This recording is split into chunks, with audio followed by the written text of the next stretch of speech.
کیمپوں میں لوگ پڑے ہیں، تنگ ہیں مکانات، بے شمار منادب ہو گئے. اور ہم 2 جھنڈی مجھے بھی دینا بھائی، میں نے بھی اپنے سر پہ لگانی ہے. جھنڈی تو لگانی ہے، کبھی بارڈر پہ جا کے تو للکار کسی کو.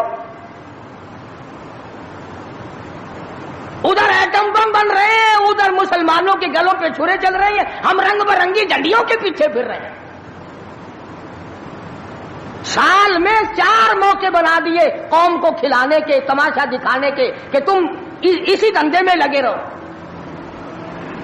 10 محرم کا جلوس نکالا کرو، 12 ربیع الاول کا جلوس نکالا کرو، 23 مارچ کا جلوس نکالا کرو، 14 اگست کا جلوس نکالا کرو. سال میں تمہارے لیے 4 دن انتخاب کر دیے تاکہ تم اسی دھندے میں لگے رہو. خداوند عالم اتنی بڑی طاقت کا مالک ہے کہ اگر وہ ناراض ہو گیا تو پھر اجتماعی عذاب آئے گا، قومی عذاب نہ آ جائے. 14 اگست اللہ کے سامنے عاجزی کرنے کا دن تو ہے، استغفار کرنے کا دن تو ہے، توبہ کرنے کا دن تو ہے، اللہ سے ملک کے لیے، قوم کے لیے دعائیں مانگنے کا دن تو ہے، قرآن خوانی کے لیے دن ہے، درود شریف پڑھنے کا دن ہے، اللہ اللہ کرنے کا دن ہے. چاروں طرف یہود و نصارہ، ہندو کافر جو مسلمانوں کے خلاف سازشیں بنا رہے ہیں، ان کو ختم کرنے کے لیے، ان کو مرنے اور ان کے ملیا میٹ کے لیے دعا کرنے کا دن تو ہے، خیرات کرنے کا دن تو ہے، اللہ اللہ کرنے کا دن تو ہے، ناچ کا نہیں، گانے کا نہیں، ڈھول ڈھپڑے کا نہیں.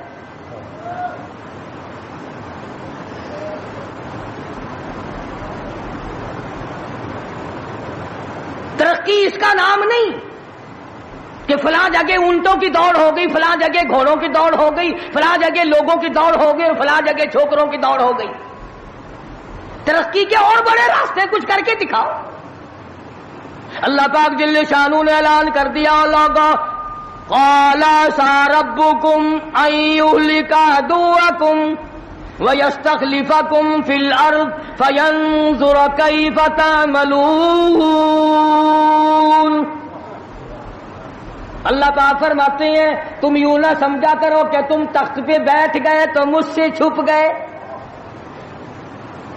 شہنشاہ ملک کے مالکوں، تخت و تاج کے مالکوں، یہ نہ سوچا کرو کہ یہاں بیٹھ کر اب خدا کی نظر ہم پہ نہیں پڑتی. فرمایا میری وہ ذات ہے لمن الملک اليوم، میں وہ ہوں، پوچھوں گا کون ہے آج کے دن دم مارنے والا. الیوم تجزا کل نفس بما کسبت، کسی پر ظلم نہیں کیا جائے گا، کوئی بول نہیں سکے گا، جواب نہیں دے سکے گا. کیوں؟ دربار الہی ہوگا. کہتا وہ ایسی روب کی جا ہے کہ دربار الہی میں ہزاروں سر بلندوں کا عزیزوں سر جھکا ہوگا. بڑوں بڑوں کے سر جھک جاتے ہیں، اپنی مرضی سے نہ جھکے تو خدا جھکا دیتا ہے. فرمایا یہ تمام کا تمام نظام میری طرف سے چلتا ہے، تم عارضی ہو، تم جیسے پہلے کئی آئے اور کئی چلے گئے، تم بھی نہیں رہو گے. اللہ پاک نے فرمایا باقی رہے گی میری ذات. اس لیے ہوش کر کے ہر آدمی کو قدم اٹھانا چاہیے، تاجر کو بھی، پیر کو بھی، مولوی کو بھی، افسر کو بھی، تمام لوگوں کو ہوش کر کے قدم اٹھانا چاہیے. کوئی ایسی صورت نہ ہو جس سے خامخواہ ہم عذاب میں گرفتار ہو جائیں. حضرات صحابہ کرام رضوان اللہ تعالی علیہم اجمعین انہی چیزوں سے ڈرا کرتے تھے. خود مدنی کریم صلی اللہ تعالی علیہ وسلم کا یہ حال ہے. راستے میں پڑی ہوئی ایک کھجور آپ نے اٹھا کر منہ میں ڈال لی. سیدہ فرماتی ہیں ہماری اماں ام المومنین رضی اللہ تعالیٰ عنہ کہ ساری رات حضور کو نیند نہ آئی. میں نے بار بار پوچھا کیا بات ہے، کوئی تکلیف ہے؟ فرمایا نہیں. پھر نیند کیوں نہیں آتی؟ فرمایا راستے میں کھجور پڑی تھی، میں نے اٹھا کر اس لیے منہ میں ڈال لی ضائع نہ ہو جائے. اب مجھے یہ بات تنگ کر رہی ہے، نہ معلوم کسی کا حق نہ ہو اور میرے حلق کے نیچے چلا گیا. قیامت میں اگر مطالبہ کیا تو میں کیا جواب دوں گا؟ سیدنا فاروق اعظم رضی اللہ تعالیٰ عنہ کا زمانہ آیا. آپ نے اہل مدینہ کو اکٹھا فرمایا اور فرمایا کہ تم جانتے ہو میں تجارت کرتا تھا اور آج تم نے مجھے ایک کام میں مشغول کر دیا خلافت کے، اب میرے گزر اوقات کی کیا صورت ہوگی؟ تو تمام صحابہ کرام نے، اہل مدینہ نے یہ فیصلہ کیا کہ متوسط درجے کا جو کھانا ایک عام آدمی کھا سکتا ہے اتنا وظیفہ مقرر ہو جائے. چنانچہ فاروق اعظم رضی اللہ تعالیٰ عنہ کا وظیفہ مقرر ہو گیا. امیر المومنین خلیفۃ المسلمین 22 لاکھ مربع میل کا حکمراں، کابل سے لے کر طرابلس تک کا حکمراں، فاروق اعظم جس کو خدا کے نبی نے اللہ میاں سے مانگ کے لیا. ایک دن جمعے کے اندر خطبہ ارشاد فرما رہے ہیں، خطبہ دے رہے ہیں. صحابہ کہتے ہیں ہم نے امیر المومنین فاروق اعظم کو تہمت کو دیکھا، منجلے اور لنگی کو دیکھا. ایک لنگی میں ایک چادر میں 12 پیوند لگے ہوئے تھے. 12 پیوند، 22 لاکھ مربع میل کا حکمراں، اس کے تہمند میں 12 پیوند ہے، ایک پیوند چمڑے کا بھی ہے. آج تو پیوند لگانا ہمارے یہاں عیب ہی ہو گیا. کون اس بات کا خیال کرتا ہے؟ ایک اور جمعے میں دیر سے تشریف لائے فاروق اعظم رضی اللہ تعالیٰ عنہ. لوگوں نے عرض کیا کہ آپ نے دیر کی. فرمایا یہ کپڑے جو تمہارے سامنے پہن کر آیا ہوں میرے پاس یہی کپڑے ہیں، یہ دھوئے تھے، خشک نہ ہوئے تھے، اس لیے آدھے گیلے آدھے سوکھی پہن کر آ گیا ہوں. دیر اس لیے ہو گئی، میں بادشاہ ہوں، میں امیر المومنین ہوں، میں خلیفہ ہوں، میں مدنی کریم صلی اللہ علیہ وسلم کا جانشین ہوں، تمہارا امیر اور امام ہوں، لیکن غریب اتنا ہوں کہ یہی کپڑے ہیں میرے پاس جو تمہارے سامنے پہنے کر آیا. ادھر ہمارا حال دیکھ لو کیا بنا ہوا ہے. جس ملک کا چوڑا بھی بے ایمان ہو وہ ملک ترقی کیسے کرے گا؟ صفائی کرنے والا بنگی 4 دن تک چکر نہیں لگاتا. پوچھے کون؟ جب ہم سارے تقریباً کانے ہیں تو سوال کون کرے گا؟ ہم سے پوچھے گا کون؟ آپ مارکیٹ میں بیٹھ کر چوری کرتے ہیں، ہم مولوی غلط مسئلے بتا کر مسجد میں چوری کرتے ہیں، افسر عدالت میں قانون کی چوری کرتا ہے، ڈاکٹر اسپتال میں چوری کرتا ہے. اس کا یہ مطلب ہوا کہ ہم سب چور نہیں؟ صحیح مسئلہ بتلاؤ تو مولوی کی تنخواہ 6 مہینے نہیں ملتی، 1 مہینے کی. کون صحیح بات کو برداشت کرے؟ متولی صاحب اگر مسئلہ پوچھے نا بیچارے مولوی کو کہنا پڑتا ہے ہاں جی چلو مسئلہ تو یوں ہے پر جو آپ کہتے ہیں وہ بھی ٹھیک ہو سکتا ہے. اس لیے اگر یوں نہ کہے تو پھر مسجد میں کیسے کہے گا؟ سیدنا فاروق اعظم رضی اللہ تعالیٰ عنہ کھانا کھا رہے ہیں، ایک بہت بڑا امیر آدمی آ گیا. فاروق اعظم نے فرمایا آؤ کھانا کھا لو. انہوں نے کھانا کھانا شروع کر دیا. صحابی ہے وہ بھی، امیر آدمی ہے صحابی. فاروق کے دسترخوان سے لقمہ اٹھا کر جموں میں ڈالا، قسم کھا کر کہتا ہے بغیر چھنے ہوئے آٹے کا لقمہ تھا، جو کی روٹی تھی، چبا چبا کر تھک گیا مگر وہ حلق سے نیچے نہیں جاتا تھا. امیر المومنین کا کھانا ہے، بادشاہ وقت کا کھانا ہے، نبی کے جانشین کا کھانا ہے. انہوں نے کہا اے فاروق چھنا ہوا آٹا بھی تو آپ کھا سکتے ہیں، ایسا کیا عذاب آ گیا کہ چھنے ہوئے آٹے کی روٹی نہیں کھائی؟ تو فوراً بول اٹھے اللہ کی کروڑ رحمت نازل ہو ان اللہ والوں پر. فرمایا بھائی کیا ہر مسلمان جو بھی لا الہ الا اللہ محمد الرسول اللہ پڑھنے والا ہے ہر مسلمان کو چھنے ہوئے آٹے کی روٹی مل سکتی ہے؟ میری حکومت اتنا وزن برداشت کر سکتی ہے کہ ہر آدمی کو چھنے ہوئے آٹے کی روٹی ملے؟ انہوں نے کہا نہیں. فرمانے لگے جب تک ہر آدمی کو نہ ملے فاروق کون ہوتا ہے جو چھنے ہوئے آٹے. یہ چاروں صحابہ عشرہ مبشرہ میں سے ہے، جلیل القدر صحابہ ہیں، حضور صلی اللہ علیہ وسلم کے پیارے صحابہ ہیں، حضور کے چہیتے صحابہ ہیں. آپس میں چاروں بیٹھ کے بات کرنے لگے یارو کمال ہو گیا، ہمارا امیر ہو، ہمارا بادشاہ ہو، ہمارا خلیفہ ہو اور اتنا تنگ، اتنی تنگ دستی میں زندگی کٹ رہی ہو. تو وہ کہنے لگے کہ پھر کیا ترکیب ہو، ان سے کہا جائے کہ کچھ وظیفہ بڑھا لو، کچھ اپنا خرچہ بیت المال سے بڑھا لو۔ کسی کی جرت نہ ہوئی۔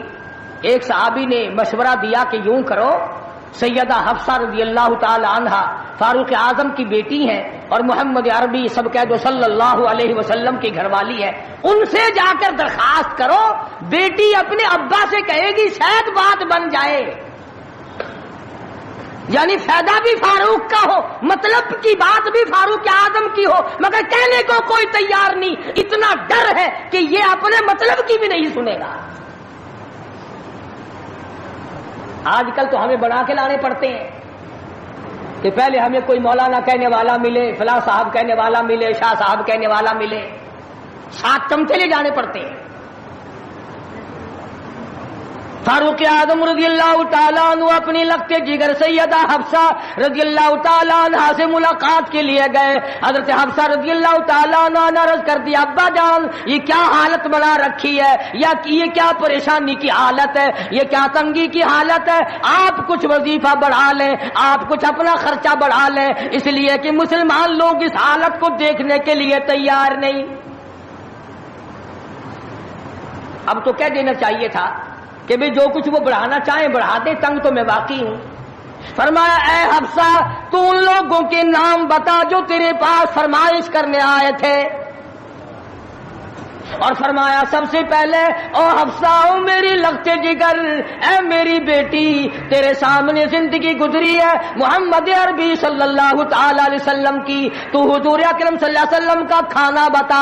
حضرت حفصہ کہنے لگی ابا جان میں محمد کریم صلی اللہ علیہ وسلم کی روٹی پکایا کرتی تھی، آٹا سامنے رکھ کر پھونک مار دیا کرتی تھی، جتنا گھاس اڑ گیا باقی بیچ میں پکایا کرتی تھی، اور فرماتی ہے زیتون کے تیل کا ڈبہ رکھا ہوا تھا، تیل ختم ہو چکا تھا، ایک دن میں نے نیچے کی تل چھٹی گاد نکال کر روٹی کے اوپر چپڑ دی، آپ صلی اللہ علیہ وسلم نے نوش فرمائی، فرمایا حفصہ آج روٹی بڑی مزیدار لگی ہے، اور فرمانے لگے ثم لتسألن یومئذ عن النعیم۔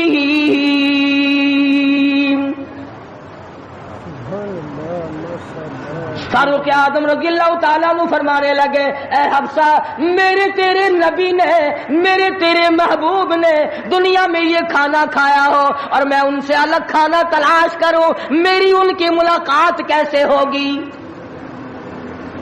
اور فرمایا اے حفصہ بستر بتا محمد کریم صلی اللہ تعالی علیہ وسلم کا۔ فرمانے لگی ایک ٹاٹ کی لمبی ساری چادر بنی ہوئی تھی، دوپہر گرمی میں اس کو 4 طے کر کے بچھا لیا جاتا تھا، سردیوں میں آدھا نیچے آدھا اوپر اوڑھ لیا جاتا تھا۔ فاروق اعظم رونے لگے حفصہ محمد کریم صلی اللہ علیہ وسلم اس حالت میں رخصت ہو گئے، اور پھر آپ نے پوچھا اے حفصہ آخری وقت میں مدنی کریم صلی اللہ علیہ وسلم کے بدن مبارک پہ لباس کیسا تھا؟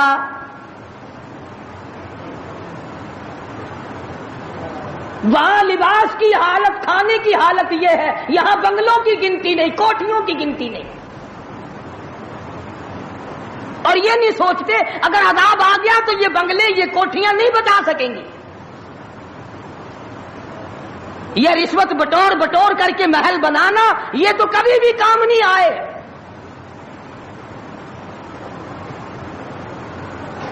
لوگوں کے ذہن کو گندا کرنے کے لیے طریقہ کار بنا رکھے، خدا کی بات پرس سے کون پیچھے رہ سکتا ہے؟ جب وہ پکڑتا ہے پھر توبہ کی مہلت نہیں دیتا۔ فرعون کے سر میں 400 سال تک درد کبھی نہیں ہوا، نزلہ کبھی نہیں ہوا۔ فرمایا حتی اذا ادرکہ الغرق، جب آیا نا دریا کے بیچ میں تو لگا ایک غوطہ اور یوں اوپر کو آیا، بڑا بزدل تھا، کہنے لگا آمنت انہ لا الہ الا الذی آمنت بہ بنو اسرائیل وانا من المسلمین، میں رب العالمین کو مانتا ہوں، میں بنی اسرائیل کے رب کو مانتا ہوں۔ آواز آئی جبریل اس کے منہ میں گاڑا ٹھونس دے، یہ اب مجھے ماننے لگا ہے جب میں نے پکڑ لیا۔ میری پکڑ کے وقت ماننا یہ تو کہ ماننا نہ ہوا. کوٹے میں کتنا بڑا عذاب آیا, سینکڑوں آدمی مر گئے, کتنے لاپتہ ہو گئے. چاروں طرف خلقت خدا کی پریشان ہے, بس ایک ہی آواز آ رہی ہے, تیاری کرو, مکان چمکاؤ, دکان چمکاؤ, بازار چمکاؤ, دندہ بے شک نہ ہو پر چمکائے رکھو. تو جیسے عورتوں میں بیماری نہیں پھیل جاتی, 80 سال کی بڑھیا سرخی لگا کے چل دیتی ہے. چمک, کارنامے کی چمک پیدا کرو, اعمال کی چمک پیدا کرو, ایمان کی چمک پیدا کرو. محمد کریم صلی اللہ علیہ وسلم کے نظام کو چلا کر وہ چمک پہ دھمک پیدا کرو, وہ ترقی پیدا کرو کہ دنیا کی قوم کو پتا چل جائے کہ یہ اللہ اور اس کے رسول کے ماننے والے بن گئے. اب ان سے خطرہ کھاؤ. تمہیں معلوم ہے فاروق کے ایک ایک کپڑے میں پیون تو 12 تھے, پیٹ میں روٹی جو کی تھی, مگر چاروں طرف کے کافر کڑپا کرتے تھے, لرزتے تھے کہ اگر فاروق کا ادھر سے گزر بھی ہو گیا تو بات بگڑ جائے گی. یہاں تک حالات بنے صحابہ کرام کے اللہ تعالیٰ کی کروڑ رحمت نازل ہو, صحابہ کرام کی قبروں پر آمین کہو کہ 5 لاکھ کے مقابلے میں 5 محمد کے غلام کامیاب ہو گئے. 5 لاکھ کے مقابلے میں حضور کے 5 غلام کامیاب. اس 3 میں 3 مسلمان گئے, پورے ملک کے مقابلے میں 3 مسلمان کامیاب ہو گئے. وہ مسلمان تھے صحیح معنوں میں. مسلمان کو کوئی شکست نہیں دے سکتا, مسلمان کو کوئی مار نہیں سکتا. آج ہم یہودیوں اور عیسائیوں کا کھلونا بن کر کے مار کھا رہے ہیں. آج ہم ان کے ہاتھوں کے تاش کے پتے بنے ہوئے ہیں. آج ہم ان کے اشاروں پہ سب کچھ کرتے ہیں. چاروں طرف مسلمان کا لہو بہہ رہا ہے. مغلیہ خاندان کے بادشاہوں کے واقعات کتابوں میں موجود ہیں. آپ پڑھ کر کے دیکھ لیں کہ جن لوگوں نے اچھے کام کیے ان کی زندگی کیسے گزری, اور جن لوگوں نے برے کام کیے ان کی زندگی کیسے گزری. لوگ ان کا نام لینا بھی گوارا نہیں کرتے. کیا بات تھی. سلطان عالمگیر رحمت اللہ علیہ جہاں بادشاہ وقت تھا, جہاں پورے ہندوستان کا مالک تھا, وہاں مدنی کریم صلی اللہ علیہ وسلم کی 5000 حدیث تو زبانی یاد تھی. بادشاہ کو 5000 حدیث زبانی یاد تھی.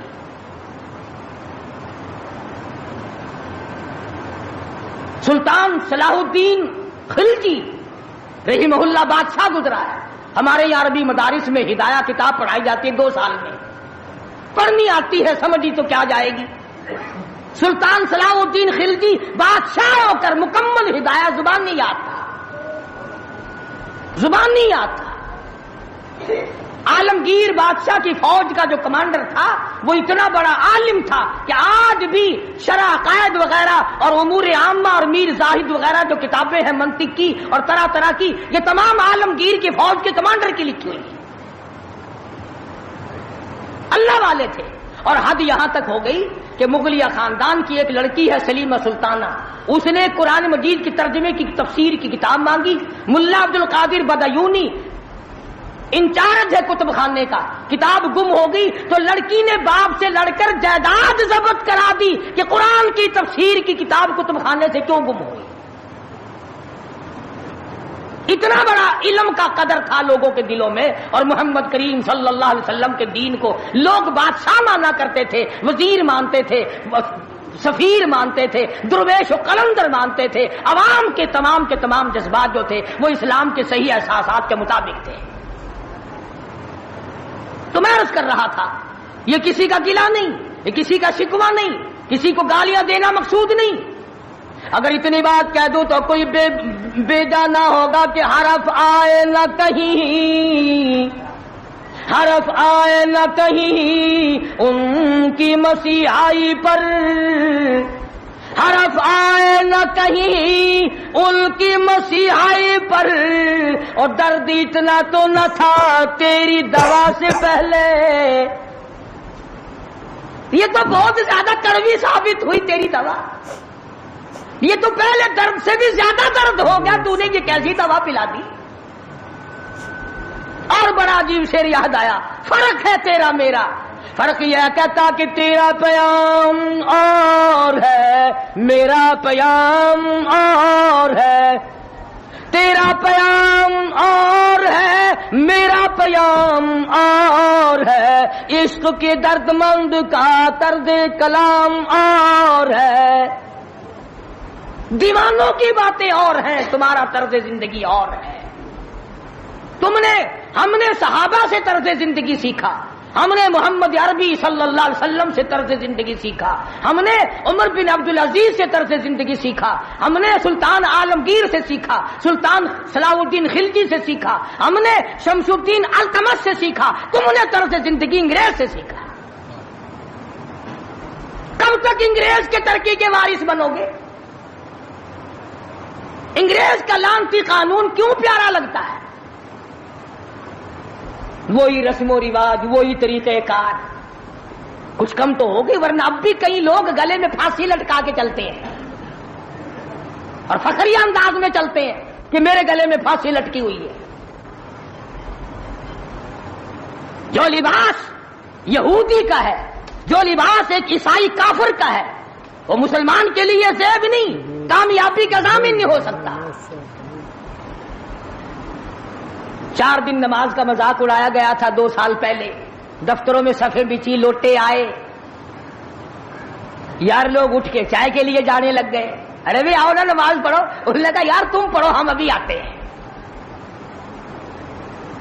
4 دن کی نماز، ورنہ قوم کی اقتصادی حالت، قوم کی اخلاقی حالت اور قوم کی نمازی حالت اگر ٹھیک ہو تو بزرگوں نے لکھا ہے کہ اس قوم کو کوئی نیچا دکھا ہی نہیں سکتا۔ 3 چیزیں پیدا کرو، قوم کی نمازی حالت سدھارو، قوم کی اخلاقی حالت سدھارو، قوم کی اقتصادی حالت سدھارو، اس قوم کو کوئی نیچا نہیں کر سکتا۔ جس قوم کے ہاتھ میں تلوار ہو اور سینے میں قرآن ہو اور بازو میں جان ہو، اس قوم کو کوئی نیچا نہیں کر سکتا۔ لیکن جو قوم ناچ گانے کی عادی بن جائے، جو قوم میلے ٹھیلوں کی عادی بن جائے، جو قوم رسم و رواج کے پیچھے لگ جائے اور خدا کے قرآن کو صرف مردوں کے لیے اٹھا کے رکھ دے، اس قوم کا خدا کے پاس کوئی ضمانت نہیں ہے۔ میں یہ عرض کر رہا ہوں کہ چاروں طرف مسلمانوں کی مصیبت ہی مصیبت ہے، اپنے ملک میں بھی، کوٹے میں، راولپنڈی میں، فلسطین میں، ایران عراق میں، افغانستان میں، سری لنکا میں، چاروں طرف مسلمانوں پر عذاب آیا ہوا ہے۔ تو ہمیں اللہ میاں سے ڈرنا چاہیے، ہمیں خوف کھانا چاہیے، ہمیں دعا مانگنی چاہیے، ہمیں سجدے میں پڑھ کے رونا چاہیے، ہمیں جھنڈیاں لگا کر ناچ نہیں کرنا چاہیے، اور جو ایسا کرتے ہیں وہ غلط ہے، جو کراتے ہیں وہ بھی غلط ہے۔ ہم اس بات میں کسی سے نہیں ڈرا کرتے، حکومت کرے، حکومت کرائے، چھوٹے یونین کرائے، ایم ڈی اے کمیٹی کوئی بھی کرائے، اس وقت میں یہ حرکت بالکل غلط۔ تم کو سکھایا کسی نے ہے یہ کہ قوم کو کھیل تیشے میں، کھیل تماشے میں پھنسا کر اپنا الو سیدھا کرنا چاہتے ہو؟ قوم کی نمازی حالت کو بہتر بناؤ، قوم کی اقتصادی حالت بہتر بناؤ، قوم کی اخلاقی حالت بہتر بناؤ، قوم کو سمجھاؤ کہ بہو بیٹی کی عزت ایک ہے، بہن بیٹی کی عزت ایک ہے، تم سب کی بہن ایک ہے، تم سب کی عزت اور آبرو ایک ہے، تمہارا خدا ایک ہے، تمہارا نبی ایک ہے، تمہارا کعبہ ایک ہے، تمہاری جلی اللہ پاک نے جنت ایک بنائی ہے اور ایک ایمان کا رستہ بنایا ہے۔ کسی سے دھوکہ کرنا، کسی سے فریب کرنا، کسی سے دغا بازی کرنا، لوٹ کھسوٹ میں چاہنا، یہ طریقہ بالکل غلط ہے، اور فضول اور عبث اور ضائع کرنا۔ ویسے کہتے ہیں غریب ملک ہے، غریب ملک ہے جی، غریب ملک، کروڑوں روپیہ غریب ملک کے پاس کہاں سے آ جاتا ہے ضائع کرنے کے لیے؟ ہم تو یہ کہیں گے کہ کل کو 14 اگست ہے، کل کو زیادہ سے زیادہ عبادت کرو، فلم نہ دیکھو، تلاوت کرو، استغفار کرو، اور وہ شہداء جنہوں نے 47 میں اپنی جانیں قربان کی، اپنی عزت قربان کی، اپنا سب کچھ قربان کر دیا، خدا کی قسم آج تک لوگ ایسے موجود ہیں 36 سال کے بعد بھی سیٹ نہ ہوئے۔ ان کی روحوں کو قرآن پڑھ پڑھ کر کے بخشو، ان کے لیے بخشش کی دعائیں کرو، خراج تحسین پیش کرو ان لوگوں کو جنہوں نے اس ملک کو حاصل کرنے کے لیے اپنی جان کا قیمتی نذرانہ پیش کیا۔ تمہارا کیا ہے؟ تمہارا تو ناخون بھی نہیں کٹا۔ ہاں، تمہیں کیا تکلیف پہنچی تھی ملک بنانے میں؟ کب تم بنانے والوں میں آگے آئے تھے؟ اب جو مرتا اخبار میں آ جاتا فلانا بھی تحریک پاکستان کا بانی تھا، ہم نے بانی دیکھے نہیں؟ عوام نے بنایا ہے، لوگوں نے بنایا ہے، اور لوگ ہی اس کی خیر خواہی کر سکتے ہیں۔ اور لوگوں کو چاہیے کہ ایک اور بات میری سن لو آخری، اگر یہ ملک نہ رہا تو پھر مسلمانوں کو روئے زمین پہ جگہ ملنی مشکل ہو جائے گی۔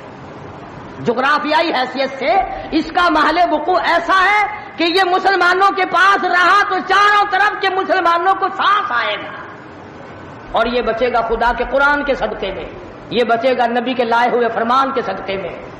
یہ ہماری کوششوں سے یا ہمارے ہے زیادہ ہتھیار بنانے سے نہیں بچتا ہے۔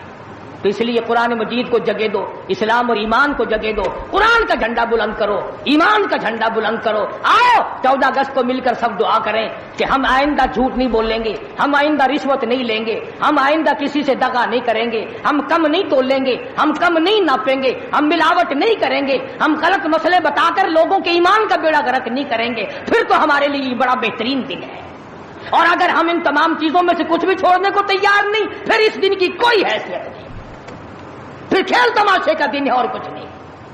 خداوند عالم نے صاف لفظوں میں فرما دیا کہ ان یترکوا ان یقولوا آمنا، کہ صرف اتنا کہنے پر نجات نہیں ہے کہ اے خدا ہم تیرے ماننے والے ہیں، بلکہ اس کہنے کے بعد اس کے پورے فرمان کو ماننا پڑے گا۔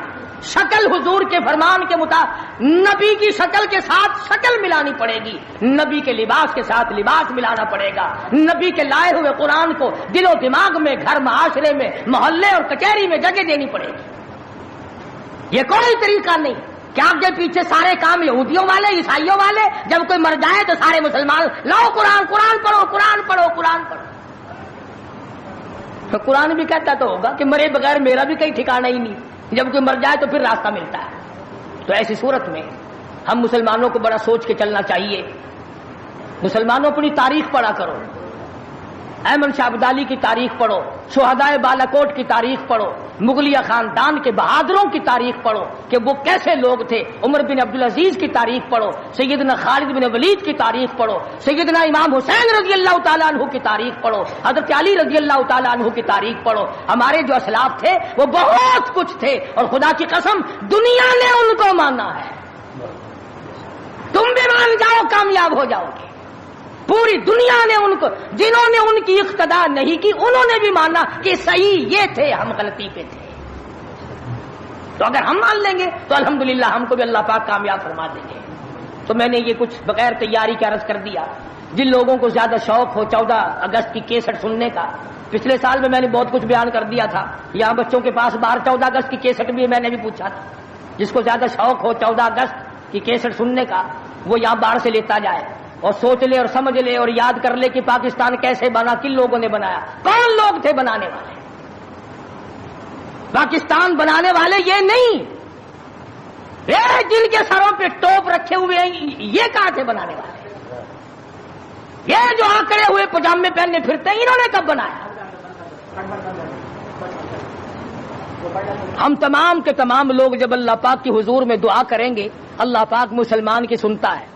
تو 14 اگست کی شوق والے کیسٹ والے لوگ لے جائیں، اور آخری جمعے کی الوداعی موت کا منظر جو کیسٹ ہے وہ بیوی بچوں کو اور گھروں میں اور رشتہ داروں اور عزیز و اقربا کو بڑی بہترین ہے۔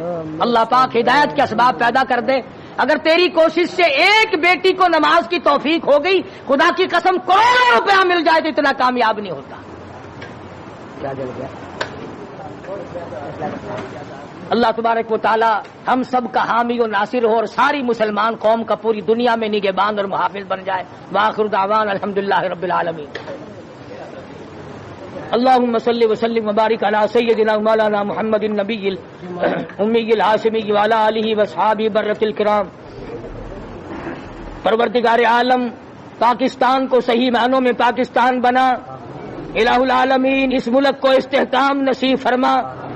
یا اللہ پاکستان کو پائیدار اور مضبوط بنا۔ یا اللہ اس ملک میں خدائی نظام جاری فرما۔ یا اللہ قرآن مجید کا نظام جاری فرما، محمد کریم صلی اللہ علیہ وسلم کا لایا ہوا نظام جاری ساری فرما۔ یا اللہ انگریز کے کالے قانون کو مٹا کفریہ نظام کو مٹا یا اللہ، جو اس راہ میں رکاوٹ بنتے ہیں، قرآن نہیں آنے دیتے، انگریز کے قانون کو چلایا چاہتے ہیں، ان کو ہدایت عطا فرما۔ ان کے مقدر میں اگر ہدایت نہیں تو ایسے لوگوں سے پاکستان کی زمین کو پاک فرما دے۔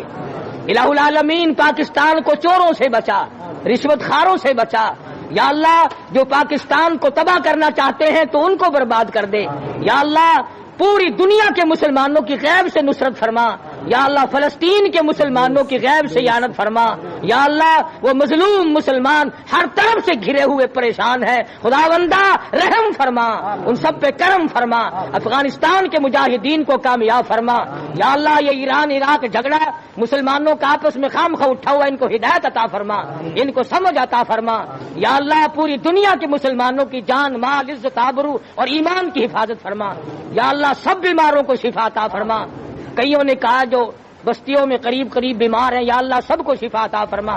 دور کے نزدیک کے جتنے بھی ہیں، ایک ساتھی نے بتایا کہ 10 مہینے کی بچی 2 مہینے سے بیمار ہے، اللہ پاک اپنے خزانے سے صحت عطا فرمائے، سب کے دکھ دردوں کو دور فرما۔ یا اللہ، ناچ گانے سے بچا، رسم و رواج سے بچا، رقص و سرود کی محفلوں سے بچا، میلوں ٹھیلوں سے بچا۔ یا اللہ، ہمیں قرآن اور درود شریف کی توفیق عطا فرما، کلمے اور استغفار کی توفیق عطا فرما۔ یا اللہ، ہمیں عیسائیوں اور یہودیوں کے نظام سے بچا، ہمیں محمدی نظام عطا فرما۔ یا اللہ، مرتے وقت کلمے اور ایمان کی دولت عطا فرما۔ یا اللہ، کوٹے اور پنڈی میں جو ہمارے بھائی پریشان، ان کی پریشانیوں کو دور فرما، ان کی تکلیفوں کو دور فرما۔ یا اللہ، رحم کا معاملہ فرما، کرم اور فضل کا معاملہ فرما۔ الہ العالمین تمام مسلمانوں کی کاروباری حالت کو اچھا کر دے۔ یا اللہ، سب کے روزی رزق میں برکت عطا فرما، وسعت